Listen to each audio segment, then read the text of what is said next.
Hello दोस्तों, आज मैं फिर से आप लोगों के लिए एक अच्छी सी कहानी लेके आई हूँ।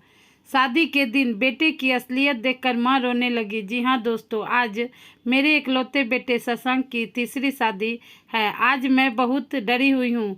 आज पता नहीं क्या होगा, क्योंकि पहली शादी वाले दिन भी मेरे बेटे ने बहू के साथ पता नहीं क्या कर दिया था कि वह बहुत ज़ोर ज़ोर से चिल्ला रही थी और शादी की पहली रात ही घर छोड़कर भाग गई और दोबारा कभी नहीं आई। और फिर हमने अपने बेटे की दूसरी शादी करने की सोची और सोचा शायद हो सकता है हमारी बहू में ही कोई दिक्कत हो। फिर हमने शशांक की दूसरी शादी कर दी।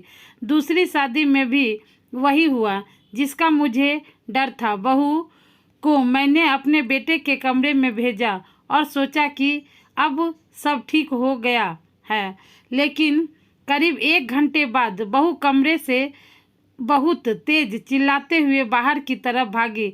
हम लोग उसकी चीखें सुनकर तुरंत बाहर वाले कमरे की तरफ दौड़े और देखा कि बहू बाहर जमीन पर गिर पड़ी है, बहुत तेज चिल्ला रही है और कुछ देर बाद वह बेहोश हो जाती है। हम सब लोग उसको हॉस्पिटल ले जाते हैं और फिर कई घंटे बाद उसको होश आता है।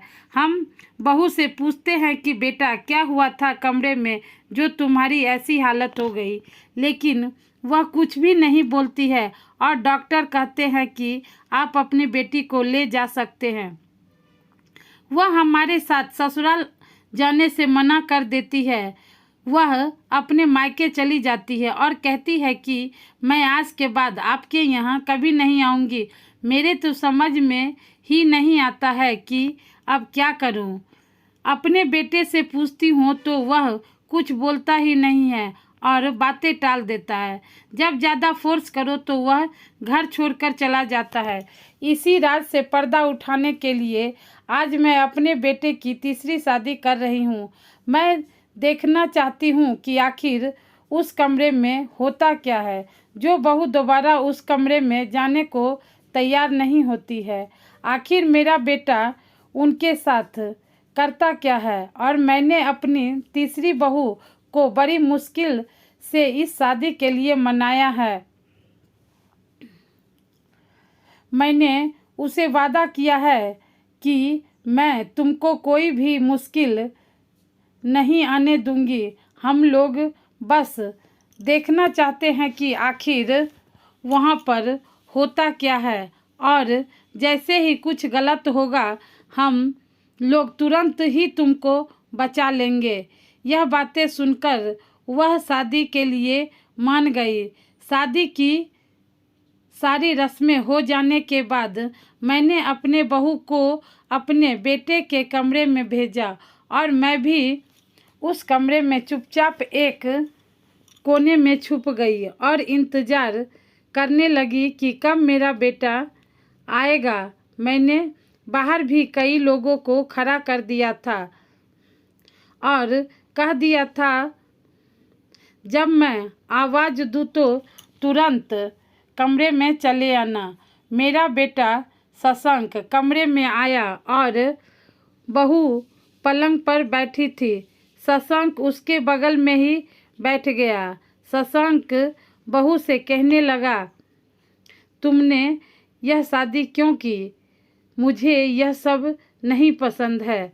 मैं बेटे वो बहू पर नज़र रखी थी। वह उनकी बातें सुन रही थी। शशांक धीरे धीरे बोलते बोलते एकदम से उसका रूप बदल गया। उसका यह रहस्य देख मैं एकदम परेशान हो गई और एकदम से चीखने लगी। यह सुनकर बाहर खड़े सब लोग तुरंत अंदर कमरे में आ गए। उन्होंने तुरंत बहू को कमरे से बाहर ले गए और शशांक को जोर से पकड़ लिया। आज अपने बेटे का सच जानकर मैं बहुत शर्मिंदा हूँ। मैं फिर एक बड़े डॉक्टर के पास गई और उनको उस रात की सारी बात बताए कि उस रात को जब मेरे बेटे ने बहू को देखा तो वह एकदम से गुस्सा हो गया था। उसकी आंखें एकदम लाल हो गई थी। वह बहू के कपड़े फाड़ने लगा था। वह एक भयानक शैतान की तरह लग रहा था कि मानो जैसे बहू को खा जाएगा। डॉक्टर ने बताया कि उसको एक खास बीमारी है जिसमें वह लाल जोड़े में किसी भी लड़की को देखता है तो वह ऐसा ही व्यवहार करता है। हमने कई महीनों तक उसका इलाज किया और वह पूरी तरह से ठीक हो गया। आज शशांक के 2 बच्चे भी हैं। आज शशांक अपनी पत्नी के साथ अच्छी जिंदगी जी रहा है। आज अगर मैं यह सब नहीं करती तो मुझे यह रहस्य कभी भी पता नहीं चलता। दोस्तों, इसलिए ज़िंदगी में कभी हार नहीं माननी चाहिए। परेशानी को मत सोचो मेरी ज़िंदगी में कितनी परेशानी वो कितनी दिक्कतें हैं, बल्कि उस परेशानी का हल क्या है उसके बारे में सोचो। दोस्तों, यही थी मेरी आज की कहानी।